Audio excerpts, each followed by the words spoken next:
Ce qui était dès le commencement et que nous avons entendu, ce que nous avons vu de nos yeux, ce que nous avons contemplé et que nos mains ont touché concernant la parole de vie. 1 Jean chapitre 1 verset 1. Comment peut-on connaître une personne ? En cherchant à la rencontrer et à partager avec elle des moments qui nous éclaireront sur sa vie. Surtout en vivant avec elle. Il en va de même pour un enfant de Dieu. Comment peut-il connaître Dieu ? Faire sa volonté, lui parler et recevoir sa parole. L'apôtre Jean a vécu avec Jésus. Il a écouté sa parole. Il a fait la volonté de Dieu. Il nous dit qu'il a entendu. Lisons le verset 3 du même chapitre. Ce que nous avons vu et entendu, nous vous l'annonçons à vous aussi, afin que vous aussi vous soyez en communion avec nous. Or, notre communion est avec le Père et avec son Fils Jésus-Christ.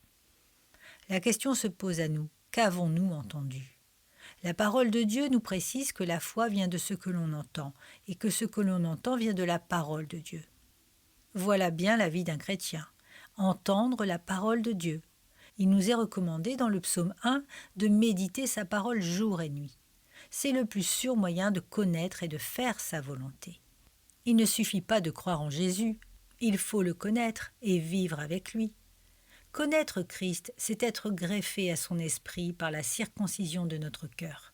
C'est ne faire qu'un avec lui. C'est avoir reçu la grâce, ce qui conduira à un changement radical de notre personne. Les choses anciennes sont passées, toutes choses sont devenues nouvelles. Oui, frères et sœurs, pour entendre, il nous faut connaître le Maître, rechercher sa face, sa parole, sa volonté. Sans une relation soutenue, rapprochée, sans une soif de méditer, d'étudier sa parole, sans le désir de le glorifier, nous ne pouvons entendre Dieu. Nous n'écouterons que nos pensées sous la double influence de notre nature et du diable. Comme il est dit dans ce verset, la parole de vie vient de ce que l'on entend de notre Créateur, de sa parole. Tout a été créé par la parole et notre vie sera conduite, animée, guidée par la parole qui est l'esprit de vie soufflé en nous par sa grâce. La nouvelle naissance est le berceau d'une relation qui nous permet de connaître Dieu et de l'entendre. Quelle grâce!